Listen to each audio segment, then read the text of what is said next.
If you're a person who no longer wishes to post aimless content, just keep watching this video because I'm gonna talking about your content strategy for 2023. So the first step before we start planning our content strategy is to define what we want with our content. Exactly what is the purpose behind every single post you publish. Always ask before you post the following questions. For whom is this content? Why does this person needs to see this piece of content? Why will he get through this content? And what is the next step to take? Look, your content influences certain way of the person who consumes it. In this line of thoughts, your content can be educational, informative, inspiring, or entertaining, or even promotional. These are the pillars of your content according to their function and the impact they have on the audience that consumes it.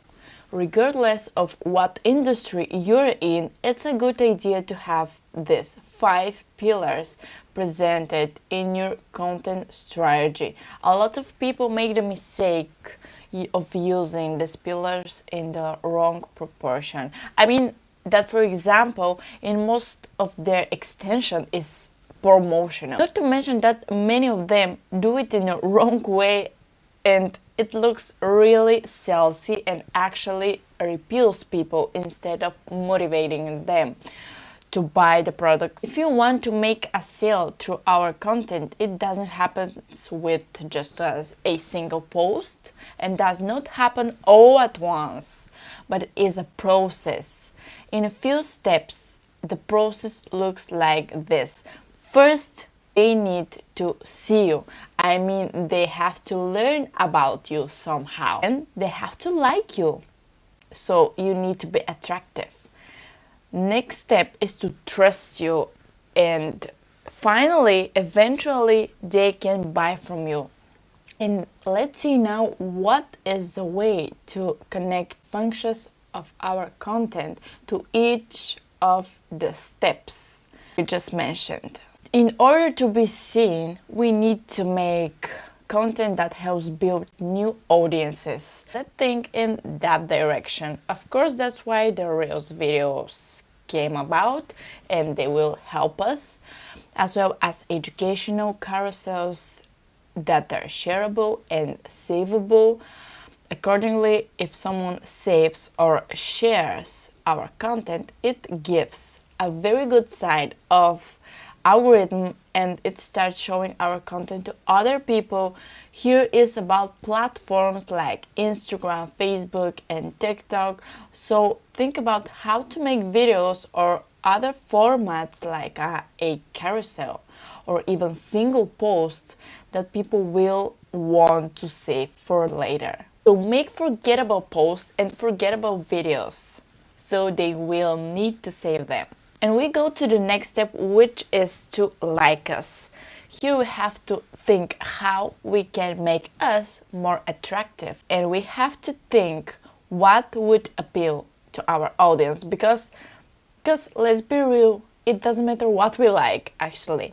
It matters only what our audience like and what type of content our audience want to see from us. And now we're supposed to target correctly our audience first. Accordingly, we need to publish content which is valuable to these people. So many of them will like us, they will follow us. The next step is to build trust with these people. From one side, they see us as a person who is a specialist and expert in a particular field, and so build authority. This is done through our educational or informational content we give them. On the other hand, however, they will see us as a friend. You know, they will be related in some way, even we can say emotionally, with us, with the stories we tell them about ourselves, for example, We aim to inspire or entertain them, so we challenge emotions in these people and they really connect with us. So remember this: do everything possible for your followers to see you as an expert in your field, whom they trust, that really has the experience and the skills and the knowledge that they see as a person from whom want to learn. But they also need to see you as a close friend. So if you have achieved this, you can now make the switch to the next step, which is to offer your products, services, or offers by publishing thoughtful content that aims to promote your offer. And after we went through this process step by step, we will return to the question of what is good to be the ratio of the pillars performing their particular function in our content.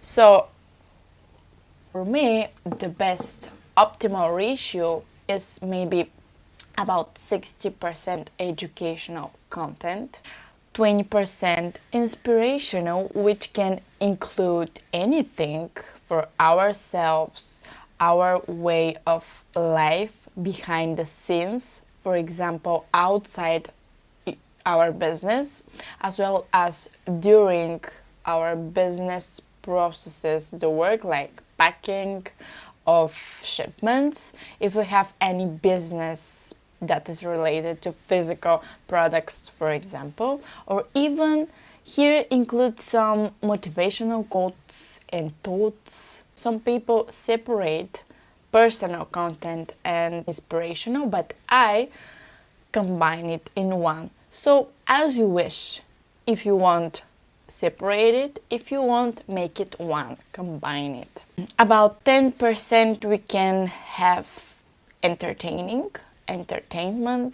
Here we can use some trend, which we naturally, of course, associate with our industry.